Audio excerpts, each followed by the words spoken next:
Good morning to all the dignitaries, invitees, professors, delegates, and dear students. With great joy and ecstasy, I, Pooja Sharma, feel privileged to extend my warm welcome to all present here for the inauguration of GLS University's National Level Colloquium on the theme of Gender Equity and Equality. Gujarat Law Society has been in the field of education for over a period of 9 decades and is considered as one of the largest and most renowned destinations for education in Gujarat.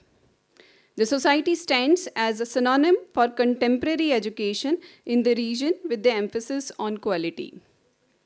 Its foundation was laid down by the Iron Man of India, Sri Sardar Vallabhbhai Patel, Sri Ganesh Mavlankar, the first Lok Sabha Speaker, Sheth Sri Kasturbhai Lalbhai, late Sri I. M. Nanavati, the legal luminary, and other visionaries.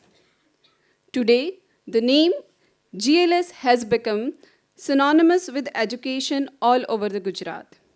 It established a statutory state private university by an act of Gujarat State Assembly in 2015. GLS University is set up with the vision to benchmark global standards of education and create path-breaking programs in the areas of strategic importance, not only to the country, but also across the world. This university is the brainchild of Sri Sudhir Bhai Nanavati, President GLS University. Faculty of Business Administration was established in 1999 with the intention to equip students of Ahmedabad with a bedrock of management skills to help them navigate through the complex business environment. It offers 3 years bachelor's programs, namely BBA Honors, BBA in Retail Management, BBA plus ACCA, and BBA with specializations in Marketing, Accounting Finance, International Business, Human Resource Management, Entrepreneurship, and Banking and Financial Services. भारतीय परंपरा के अनुसार किसी भी कार्यक्रम का शुभारंभ ईश्वर के स्मरण से किया जाता है. So we are starting today's event with Ish Aradhana.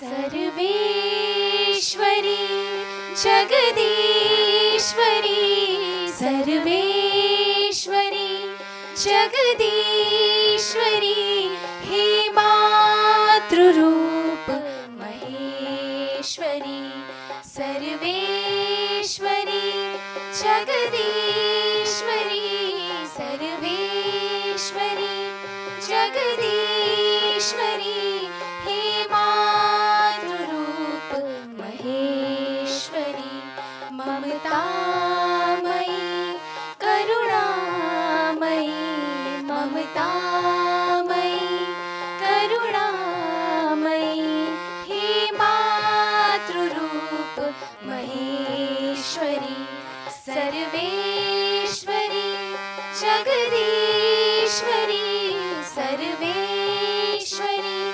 Jagadishwari hey मातृरूप Maheshwari जगजीवनी Sanjeevani समस्त्र जीवनेश्वरी जगजीवनी Sanjeevani समस्त्र जीवनेश्वरी hey मातृरूप Maheshwari Sarveshwari Jagadishwari Sarveshwari Jagadishwari hey मातृरूप Maheshwari Kripalani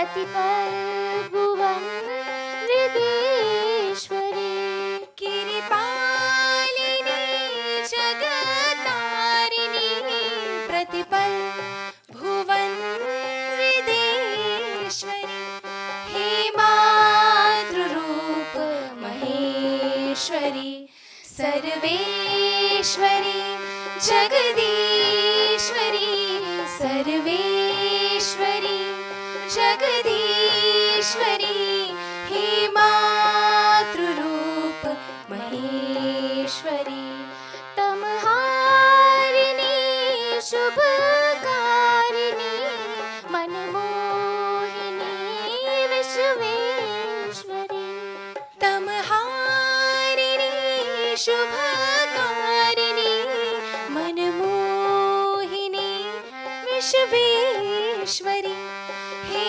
मातृरूप Maheshwari Sarveshwari Jagadishwari Sarveshwari Jagadishwari hey मातृरूप Maheshwari hey मातृरूप Maheshwari hey मातृरूप Maheshwari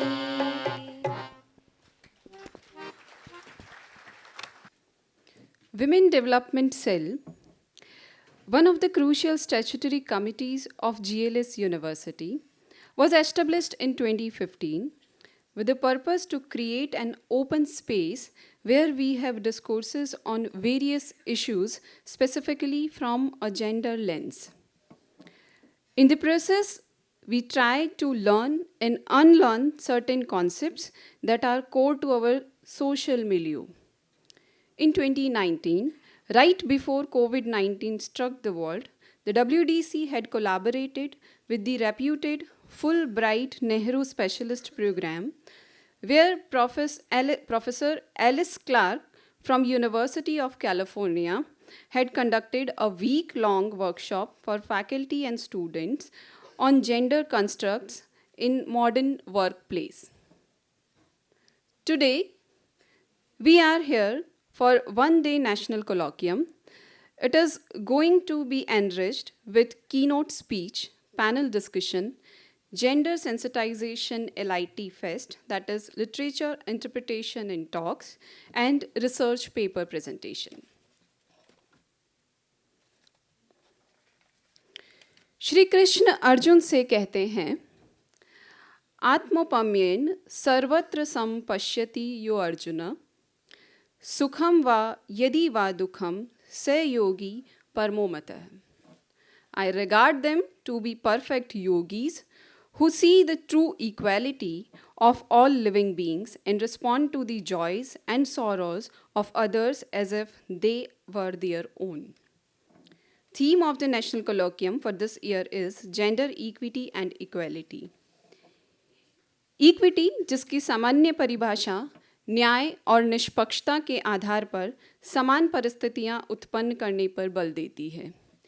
equality, समानता. समानता का अर्थ है समान व्यवहार करना, सभी को एक जैसी परिस्थितियां देना. हम सभी को बिल्कुल समान नहीं बना सकते, लेकिन समान परिस्थितियां तो दी जा सकती है. जैसे शिक्षा प्राप्त करने के लिए समाज के सभी लोगों को, चाहे वो किसी भी जाति धर्म के हों, सभी को समान अधिकार दिया गया है. कानून भी सभी के लिए समान एवं सभी को उपलब्ध है. लोकतंत्र बिना समानता के अधूरा है. Gender equality and equity refers to the possibility that people have the same opportunities to access their rights and that access is not limited by the fact that they are men or women. In ancient and Vedic literature, our gods and goddesses are invariably depicted with their consort Brahma with Saraswati, Vishnu with Lakshmi, and Shiva with Shakti. In the pursuit of achieving gender equality, the focus has often been on women. How to remove barriers for the inclusion of women, how to empower women, how to ensure that women gain access to health, economic, educational, and other opportunities. But we often forget that gender equity cannot happen without men and the wide spectrum of other genders. Instead of competing, humiliating, or suppressing the other gender, its focus should be complementing and completing each other. Equity is relational. Everyone is affected by gender inequality: women, men, trans, and gender diverse people, children, and families. What can we do to stop this problem? So, to address this issue, we are having with us very eminent personality, Miss Shubhrastha, among us, who specially traveled all the way from Delhi to Ahmedabad to interact with young brains. I would now request Dr. Shefali Dani, Dean Faculty of Business Administration, to escort today's esteemed guest and Dr. Dharmesh Shah, Registrar GLS University, onto the stage.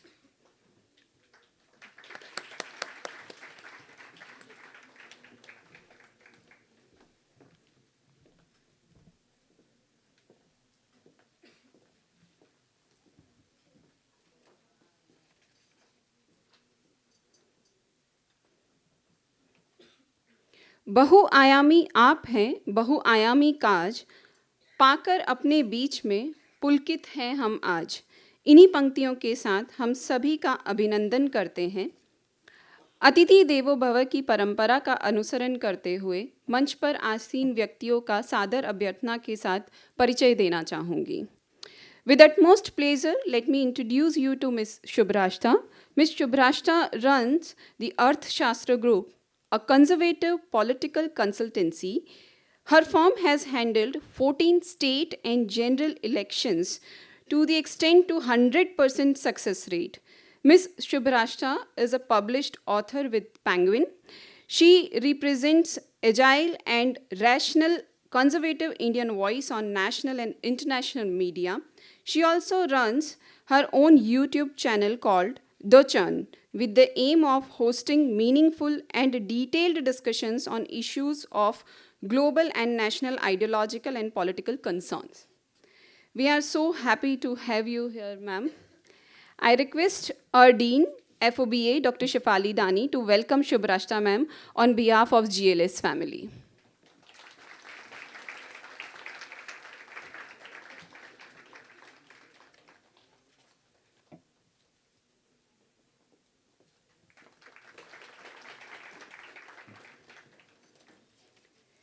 We are so happy to have with us Dr. Dharmesh Shah, Registrar GLS University and Professor Faculty of Management. Sir has been a backbone and a go-to person for every member at GLS University. Professionally, he has completed his doctorate in the area of corporate governance and has been a member of various reputed organizations like Institute of Company Secretaries of India, Commerce and Management Teachers Association, and Gujarat University Accountancy Teachers Association. With more than 2 decades of academic experience, he is fine repository of knowledge in the area of finance. He has to his credit several publications in international and national journals of repute. I would request our very own Dr. Shida Shah to welcome Dharmesh sir.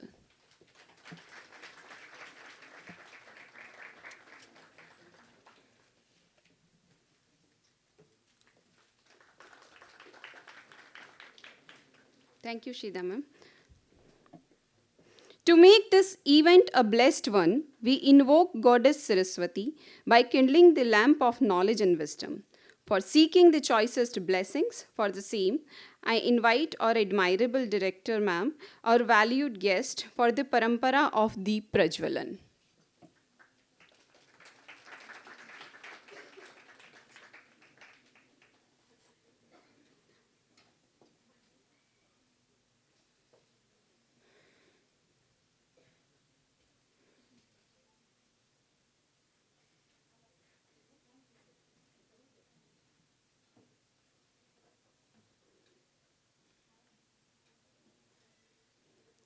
Shubham करोति कल्याणम आरोग्यम धन संपदा शत्रु बुद्धि विनाशाय दीपज्योति नमस्तुते दीपज्योति परम ब्रह्म Deepjyoti Janardan Deepo hartu me papam, Deepar Jyoti namostute.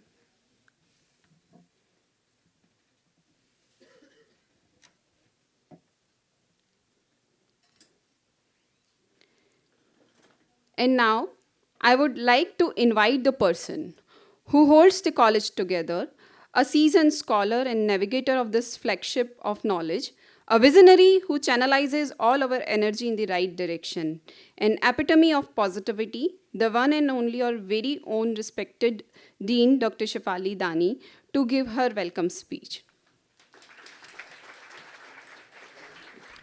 Thank you, Pooja. Good morning, one and all present here. Shubhrastha ma'am, Dharmesh sir, heads of various institutions of GLS University and GLS Trust, faculty members from various colleges, participants, my colleagues, and all the students.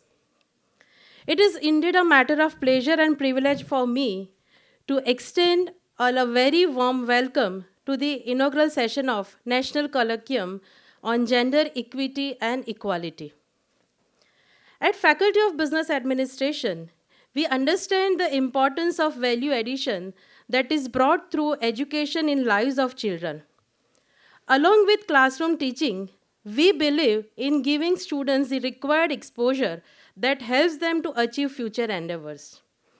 We keep on doing different external activities as a non-conventional method to mentor students. This is possible because we are a part of legacy called Gujarat Law Society. The trust, which was established in 1927 by luminaries like Sri Sardar Vallabhbhai Patel, Ganesh Mavlankar, Kasturbai Lalbai, and Sri I.M. Nanavati. GLS established GLS University under the visionary leadership of Sri Sudhin Nanavati, the president of GLS University, with the intention to impart quality education in the changing times of digitalization. Sociologists have identified gender as a social construct determined by social and cultural influences. But these social and cultural influences have been largely responsible for discrimination against women. The second millennium in the global history witnessed many dark ages, but it was the darkest for women. Women were denied the right to own property, to study, or to participate in public life. Women were just confined to four walls of house. Deterioration in the status of women also happened in India.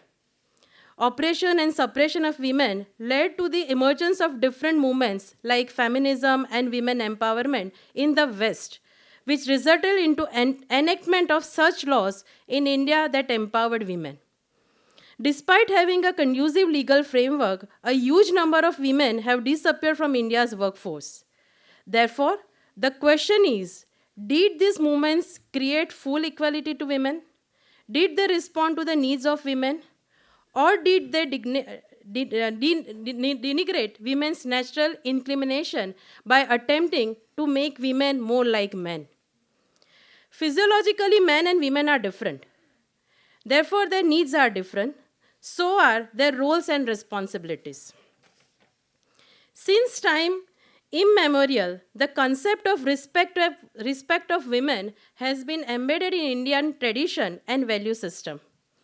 Highlighting this dimension of Indian culture, PM Modi, in his address at Ambaji, had lionized how mother's name had been associated with brave men by citing examples of Arjun, Krishna, or Hanuman, who were popularly known by their mother's name as Parth, Devkinandan, or Anjani Putra. Respect we give to women, the recognition of their role in every sphere of life, and the acknowledgement of the power of the women hold the essence of our culture. Therefore, the concept of gender equity and equality needs to be reinterpreted in the Indian context. With this outlook on the status of women in the society, Faculty of Business Administration, in collaboration with Women's Development Cell, GLS University, has organized this national colloquium. Since we wish to put the concept of gender equity and equality in Indian context, We were looking for a dignitary who could rise above gendered nuances along with being culturally rooted. We are indeed fortunate with indeed fortunate to have with us Ms. Shubhrastha, who prefer to be identified as a Hindu Indian to kickstart this colloquium. Ma'am, you have been a wonderful orator, and I am sure your insight on the topic will shed a new light. I extend very warm welcome on the behalf of GLS University. I here welcome all the participants, all the heads of various institutes, all the faculty members and students in this national colloquium on the topic gender equity and equality. All the best to all the participants who are participating in different events. All the best to all the faculty members who are going to present their papers after the panel discussion. And lastly, I would like to say, हजारों फूल चाहिए एक माला बनाने के लिए, हजारों फूल चाहिए एक माला बनाने के लिए, हजारों दीपक चाहिए एक आरती सजाने के लिए, हजारों बूंद चाहिए समुद्र बनाने के लिए, पर एक स्त्री अकेली ही एक काफ़ी है घर को स्वर्ग बनाने के लिए. Thank you so much.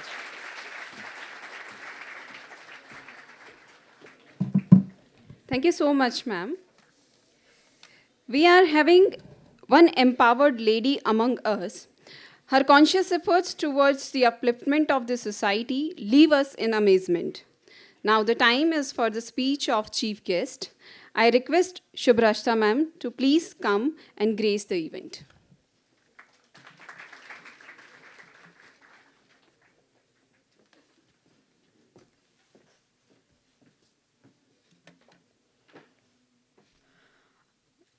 Good morning, everyone. Thank you, GLS family, for inviting me.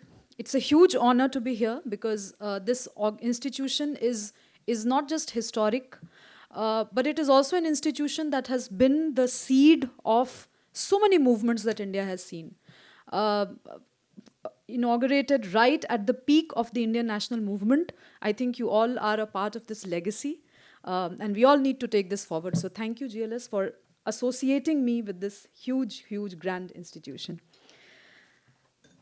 Before I begin, there are a couple of things which I would want to, put disclaimers to. I come from a field which is not very traditionally acknowledged as a very lucrative profession. I don't even know if it is a profession totally.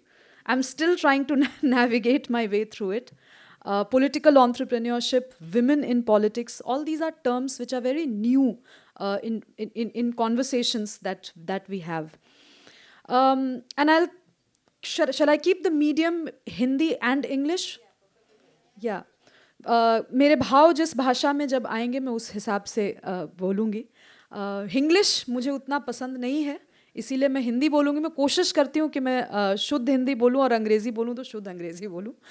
तो और मैं इसको interactive भी रखना चाहूँगी इस session को, क्योंकि मैं ये रियलाइज़ कर रही हूँ कि 30 साल के बाद जब आप 35 की तरफ बढ़ने लगते हैं, उसके बाद 2-3 जनरेशन्स आपके पीछे होती हैं जो बहुत मौलिक सोच रही होती हैं, तो उनके पॉइंट ऑफ व्यू को भी साथ लेकर चलना ज़रूरी है. जब हम इक्विटी और इक्वालिटी की बात करते हैं और उसमें जेंडर डायनामिक्स ऐड करते हैं, तो मैं ये भूल नहीं सकती कि एक लगभग 35 वर्ष की युवती होने के नाते एक 15 साल की युवती को भी जो रिप्रेजेंटेशन मिलना चाहिए वो शायद कॉन्स्टिट्यूशनली अभी उतना नहीं मिल पा रहा. तो कम से कम हम अपने पब्लिक डिस्कोर्स में ये ज़रूर ट्राई कर सकते हैं कि ऐसा हो. I will talk about politics for sure because I think that's the reason why I've been called. But let me tell you that the experience of women in politics is not divested and it is not very different from women in any other field of profession. The moment women move out of their homes, the moment women move out of the set boundaries by society, they face equal and equitable challenges all around. And before focusing on the challenges, let us for a moment think of how we began this session. There was an invocation of the Mother Goddess by two beautiful women who sang beautifully Sarveshwari, Maheshwari, Vishveshwari, all these names have very deep philosophical meanings. You just celebrated Navratra. Gujarat is known for its very grand Navratra celebrations, and we all know Navratra is invocation and celebration of Shakti. When you pick up any cultural text in India, whether it is Devi Puran or it is Durga Saptashati, you see the equal relationship that Shiv and Shakti have when they converse with each other, that gods and goddesses have when they converse with each other.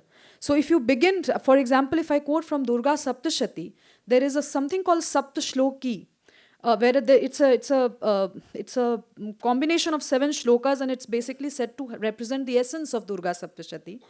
So there, Shiva asks Shakti to tell him those 7 shloks, that even if people are busy and they don't have a lot of time to worship the goddess and to remember her, what should be those, those 7 invocations?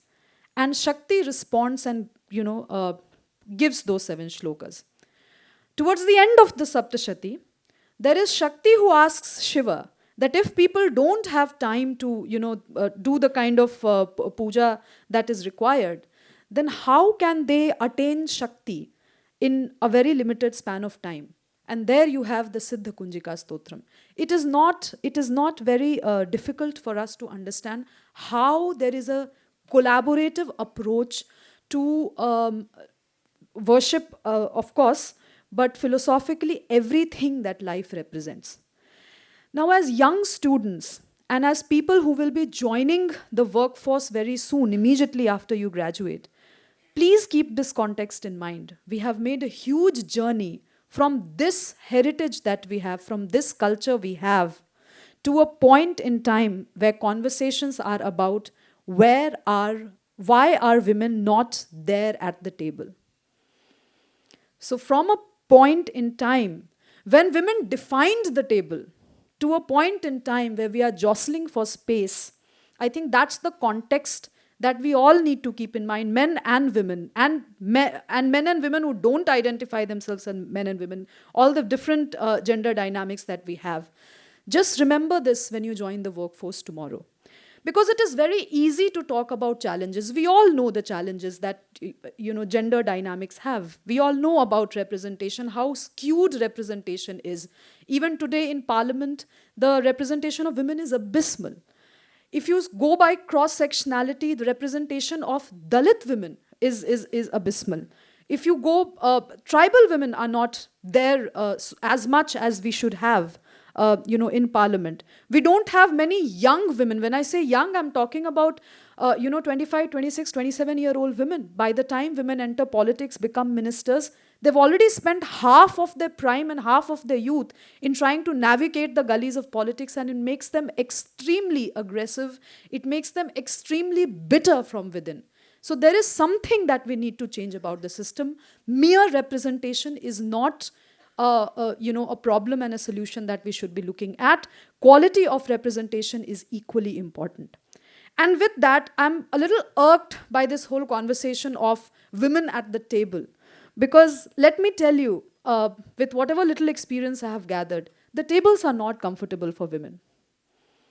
When you have a table with a very large number of men sitting on the table, and very small example, and when snacks are served, for example, it's always psychologically, sociologically, it is such that it's women who are supposed to serve tea and snacks when the support staff is not available. These are very small, minute changes. What can women do? One is to fight and say that we won't do it. But the other thing also is the men can step up. For once, they should take over the kettle and start pouring tea for everyone. Because if a woman can do it, why not men?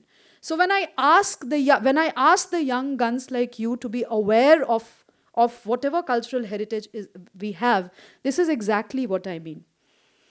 I remember I created a huge furor. Firstly, I'm a woman. Secondly, I'm a woman from Bihar. Thirdly, I'm a woman who knows a little bit of English. Fourthly, I'm working in a profession which is not very open to having women and opinionated women at that. And at that point in time, also to have women who work on strategy. These are all very lethal combinations. Men don't like women like us. Especially when there are conversations about ticket distribution, especially when there are conversations about which person should be allowed to campaign in which area and which person should be given a preference to, do all those small, small things that political campaigns require.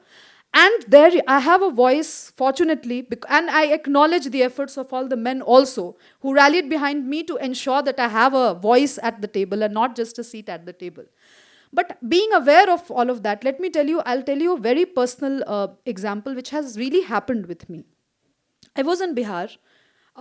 There was this whole conversation about we need to, give more representation to women. So this political party that we were consulting wanted to give tickets to more women candidates, and there was a huge, huge campaign behind it. Lot of internal politics in the party. Finally, it happened, and there were people who were sitting at the table. Of course, women all around, and a couple of general secretaries and vice president of the party who were, of course, men.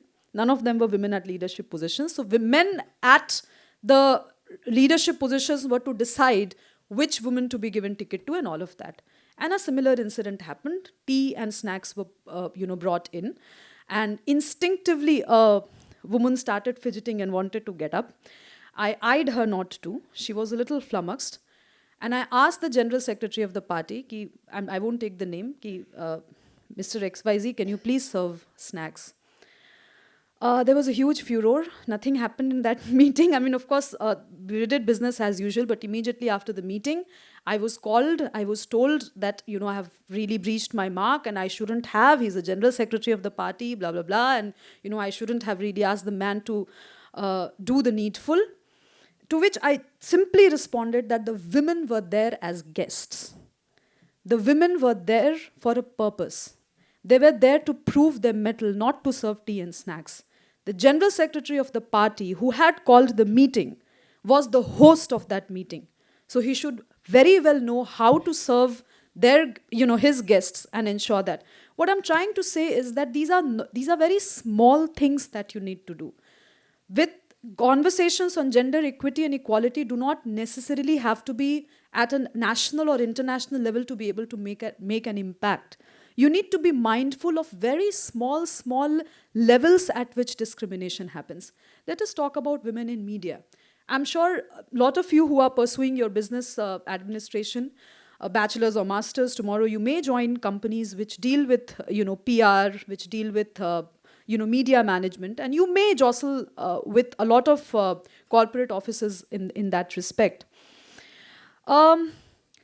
Corporate offices, headquarters of media spaces, of course, they have brilliant washrooms with, men and women washrooms are separate and all of that. But what about those reporters who go to report on ground? 8-9 hours of travel, sometimes 24 hours of travel without, because, if there is a riot going on, if there are farmer movement going on, for example, a journalist cannot take a break. But do you have public toilets that support a woman's body? How many public toilets have you seen in and around our own country? I'm not talking about one city or the other, which are conducive to the specific requirements that women have. So these are very small, small things. So as a result of which, I know of many, many friends in media who don't drink water for days on end if they are, out in the field reporting, because they can't afford to. Because we don't have many public, toilets. So tomorrow, if somebody, joins, say, for example, a real estate company or a company which looks into, road contracts or whatever, please ensure that you have public toilets all around, especially for women, because, men relieve themselves wherever they want to, but women don't. And it's also, there are a lot of physiological, there are chances of UTI infections, some more in case of women and all of that. So these are very small, small examples that I'm trying to quote. I'm not trying to give you a theoretical basis, because I'm sure you'll have multiple, opportunities to read books, to listen to women online, to listen to various TED Talks. So I'm not going to bore you with theoretical premises. I want to give you real live examples of how discrimination has happened over the years and what we need to change about it. There is a conversation that we all shy away from, which is pay gap. I don't understand why, and it is not just India. When I'm talking about these things, these are all globally relevant themes. Women in top, first of all, women at top corporate positions are less as compared to men. McKinsey, I think, produced a report as late as I think 2020 or 2021, when they were basically comparing, representation of women at top tier in corporate offices, and they said for 100 men promoted at top corporate positions, only 86 women were promoted. And of course, there can be reasons as to why. But the point is that when you don't have many women at the table, how do you change the structure of the table? How do you change the height of the table? Because the height of the table sometimes is also not conducive to women. How do you change the chairs, which are mostly revolving? And if you are an Indian woman and who prefers to wear saris at work, those chairs are damn uncomfortable. The wheels, your sari gets stuck and all of that. Once you have more women, you'll realize these are practical problems. And these are very small issues which go a long way in making, workspaces more conducive to women. There is a conversation about creche. And I'm really happy that a lot of corporate offices in the country have started, this whole idea of having creches at work, so women who are mothers can, of course, go drop their kids and work. But what about women in politics? How many women politicians can go to the parliament, put their babies in a creche and go about work as usual? If they have reached parliament, still they are a little privileged because, you have a seat at the table. There are, cameras all around you which can watch you, which can represent you. But what about those women in politics who are really working at the ground level? Do they and can they have the luxury of having a creche? Think about it. It's not just having a physical space. It's also creating that mental, that sociological and that psychological idea of giving equal and equitable opportunities to women. When there is this whole conversation about equity and equality, let us remember there are certain positive discrimination that will be done, that ought to be done in the long run to be able to make women come at par with how men are realizing their potential. I'll give you an example. Dakshayani Velayudhan. How many of you have heard the name of this woman? Perhaps none. She was a contemporary of Ambedkar, a Dalit woman from Kerala, the only Dalit woman in the parliament, the first constituent assembly that we had. She had the audacity to challenge Ambedkar on reservations. While Ambedkar was advocating for reservations all over, Dakshayani Velayudhan said we don't need reservations. And of course, the whole classic argument of how we want to realize our own potential in our own way. But how many of us know Dakshayani Velayudhan? There has been a systematic erasure of these women heroes, heroines, whatever you call them, from our national consciousness. And I'm not saying that there was a design to it. I'm saying the architecture of our history is such, the architecture of our workspaces are such, that we tend to forget the contribution of women. The same McKinsey report that was published a couple of years ago mentions how women at top corporate positions actually make workplace more habitable. I had the opportunity of meeting the faculty here at GLS in the morning today, and so many women. And it's important because, when you have so many women in the workspace, these are all, scientific studies with lot of research, sociological studies with lot of research. There's a lot of empathy at workplace. Post-COVID, there have been researches done where, companies have realized that when you have more women at top managerial positions, the general mental health care of the staff is better than when men are at the helm of affairs. And it is not because women have some intrinsic superpower. It is because of the very fact that because women have been multitaskers all around, they are able to understand the problems and the vagaries of day-to-day struggle and day-to-day life. It is not very pretty when you begin to struggle to leave your kid at home and move out and feel guilty all the time of missing the first step. You know, my office mein thi and I missed my first step. But how many men have we seen lamenting that fact? You know, there was this whole conversation about we shouldn't humiliate men. No, I'm not for humiliating men. But when a conversation like that is normalized, that a woman was at work and she missed her child's first step or whatever, you know, a child, so many milestones in a child's journey, a father should be equally responsible. If you have a concept of maternity leave, we should have a concept of paternity leave and equal paternity leave. If a woman takes 3 months of off and 3 6 months whatever is there as per norms in government and corporate offices, I think compulsorily men should be asked to take that off, not because of any other reason than the fact that the man needs to feel equally responsible for the child that is out there in the world. Also because 6 months 7 months or whatever time the woman takes off, we all know how it is when you get back to work, right? Sometimes your table is snatched, sometimes your cabin is not there anymore. Even if you have a table or a cabin, you're made to realize that somehow you will underperform now because you have additional responsibilities. So let men also feel that. And it is nothing to do with the fact, it's not coming out of a revenge psychology. It is coming out of the fact that once you start feeling more responsible for what is there in store, I think workspaces will be a more empathetic, place to be in. Correct me if I'm wrong, but I think we are getting towards this culture of women becoming more masculine and men becoming more feminine, to push this sort of idea of very desirable androgyny, which according to me is nonsense. Because you cannot and you shouldn't meddle with what we already have. There is an intrinsic power to being feminine and there is an intrinsic power to being masculine. Please understand that all the great manufacturing units that we have today, all the great scientific minds that we have today, most of them have been men. Why would you want to discourage that masculine force from taking charge and building stuff for the world and for humanity at large? There is a reason to acknowledge.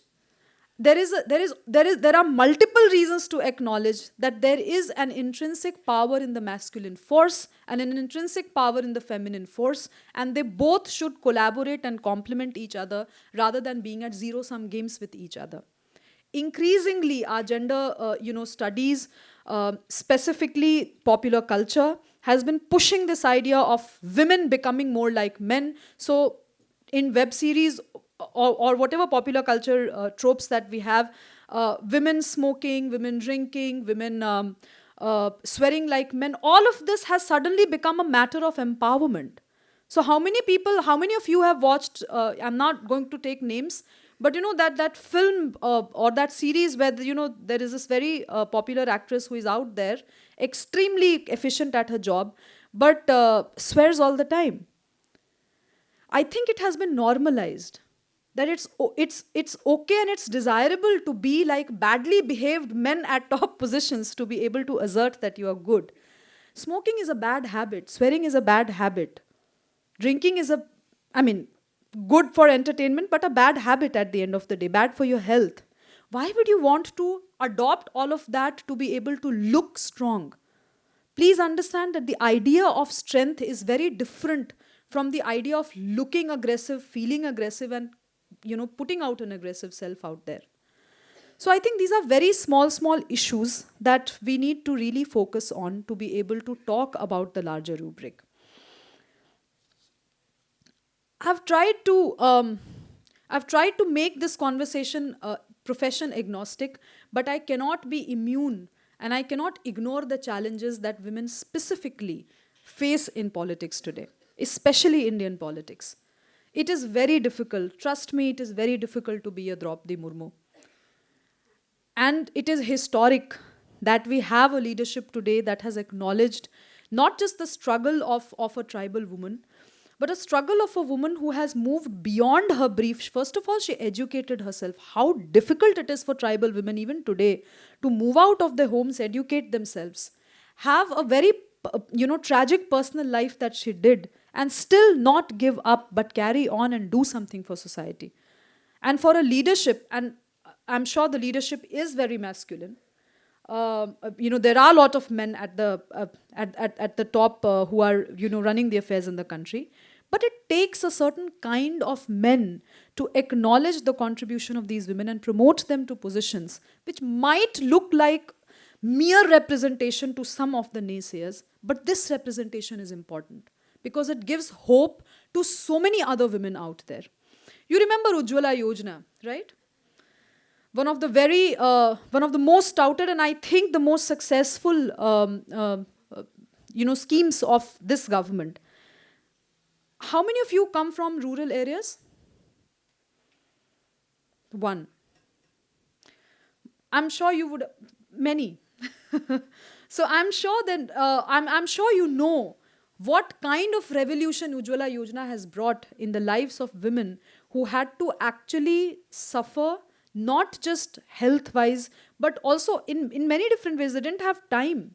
They didn't have time to do anything else beyond the household because you had to cook at a certain point in time when the daylight was around. So you had to orient your whole lifestyle around it. And of course there are a lot of studies being done by different institutions, academic and non-academic NGOs, talking about the Ujjwala Yojana. But the point is that these men and women, whoever are at the leadership position, they acknowledged the problems of women at large. And it is important to have gender sensitive leadership in politics for sure, elsewhere as well. In politics more so because that is the fulcrum of how the other policies elsewhere are devised, right? So if, for example, the government comes up with a bill which says that all corporate offices across the country mandatorily have to, put it out in front of their employees and for world at large to see how many women are at top positions in their offices and what is the pay of a man and a woman at the same position. Put it out there. I don't understand why big groups in media cannot do that. It's very easy for us to look at these television screens and see television anchors, both men and women, host the primetime shows. But do you know that there is a huge pay gap between what, say, an Anjana Om Kashyap would get and what a Ravish Kumar would get? Both Hindi, primetime journalists, both equally accomplished, but the pay gap is huge. I wanted not to take names. I have, but I hope it's a Chatham House and people are not putting things outside.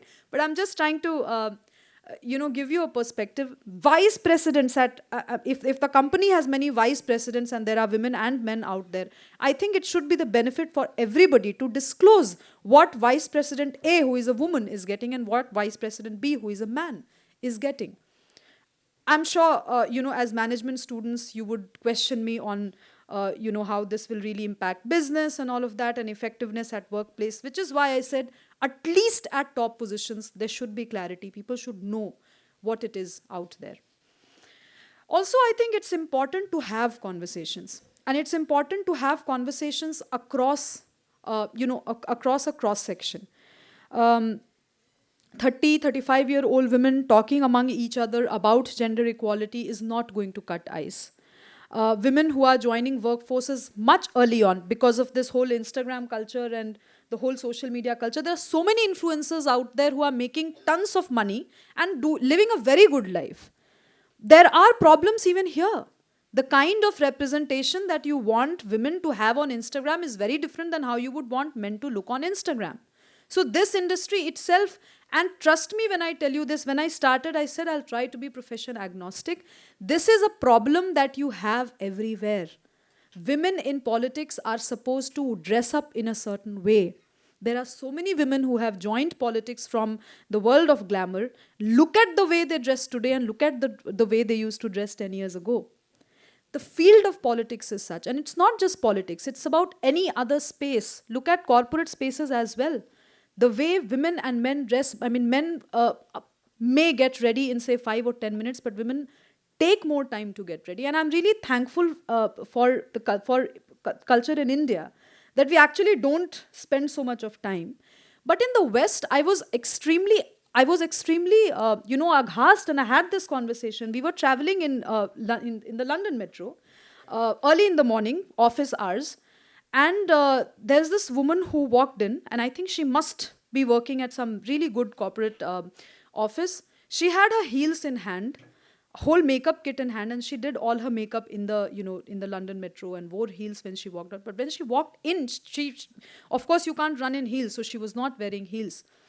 In India, I don't think we have a problem. I don't think, if you don't walk into corporate spaces without wearing heels, I don't think it's really that much of an issue. But it really struck me that why should women at corporate positions, especially top corporate positions, dress a certain way to be able to look sharp? Please think about it. Next time when you switch on television, do see how the male anchors and how the female anchors dress. Do see how much time it would take for a female anchor to get ready than a male anchor to get ready. These are very small, small things. And tomorrow, when you join the industry, keep these things in mind and fight for the right cause. Don't fight for the heck of fighting. Please also understand that when I'm saying this, there is no excuse for being shoddy at work. Just because you are a woman, you should not be allowed to use that as a bait to pass off your incompetence, and use your womanhood as a bait to either move ahead or negotiate. I'm not trying to say that. What I'm trying to say is pick the right struggles. Identify what issues are plaguing. Because when you move up the ladder, it's not just you who is moving up. You are a representation of so many other women like you who could not get the opportunities that you did. Which is why I said mere representation is not enough. Quality of representation is important. What do women in politics do is more important than how many women are there, at top political positions. I come from Bihar. I come from Nalanda. We had an amazing leader, Tarkeshwari Sinha from Bihar. India's first woman who went to London School of Economics all on full scholarship, educated herself, came back, joined politics, but she never is acknowledged in when we talk about strong women in politics. She served during Indira Gandhi's time. Her speeches were banned from being aired on national television. Sorry, we didn't have television at that point in time. Television, radio, whatever media of communication was there. These are important things to acknowledge. अपने पुरखों का जो struggle है उसको acknowledge करने की ज़रूरत है. अगर हम दक्षायनी वेलायुधन को याद नहीं कर पा रहे, अगर हम तारकेश्वरी सिन्हा को भूल गए, तो ये समस्या है. सिर्फ हमारे हिस्ट्री में ये समस्या नहीं है, ये हमारे आज के करंट कॉन्टेक्स्ट में भी समस्या है कि हम जब महिलाओं की बात करते हैं राजनीति में, हम महिलाओं की बात करते हैं किसी भी पोजीशन पर, हम केवल 2-3 महिलाओं का नाम लेकर के उस रिप्रेजेंटेशन को एकमात्र रिप्रेजेंटेशन मान करके आगे बढ़ते हैं. I'm sure many of you would have watched that very powerful video by Indira Nui, where she talks about her own struggle. And I felt a little disappointed when she said that, I realized early on that we can't have it all. And it is very emotional. And it is also very disappointing. Indira Nui is not an ordinary woman. She's a woman of a lot of mettle and a lot of strength. For a woman of that mettle to realize that women cannot have it all is a huge comment on the kind of society that we have created for women to progress. From a point in time when, there is this whole story in Devi Puran, when the 3 gods, they start talking about, they start thinking of where they come from. They go to Bhagavati and they say that, "Hum kahan se aaye maa, hame batao." And in the toenail of Bhagavati, they see the whole universe. And, it's like a hypnosis, and they go into that hypnosis and they watch their whole past life, present life, and everything. And once the time is to come back to reality, they say कि मैंने आपका इतना वृहद स्वरूप देखा है कि अब मुझे पुरुष होने की इच्छा ही नहीं है, मैं स्त्री बन के रहना चाहता हूँ. To which, of course, the Bhagavati says that, both energies are required for the world, and then you have the whole idea of consort, that Shiva with Shakti, Lakshmi, Vaishnavi with Vishnu, and all of that. The point is, how did we move from this narrative to the narrative of Indira Nui that women cannot have it all? It's a huge comment. And it's a huge comment on the society that we have created for ourselves. Of course, our ancestors have created for us, and that has passed on. But it's been long. We can't blame foreign aggression for very long. We shouldn't blame colonialism at India at 75. It was easy and perhaps convenient for people 2 generations away from us to say that, well, हमारे समय ऐसा नहीं था. 1960s, 70s, when women had started moving out, situations were very different than 2022. This cannot be an excuse for women of today. But do think about these issues, do think about these concerns. I'm sure when you move out, I'm sure when you go out, you will acknowledge that having aspirational men and women around is really important for national development, is really important for the growth and health of this nation. Do not curtail anybody's freedom, man or woman, just because the person is aspirational. Keep this in mind, and I hope you guys turn out to be better leaders, more gender just leaders. And whatever you do, please ensure that the structure of the table is changed, not just representation at the table. Thank you.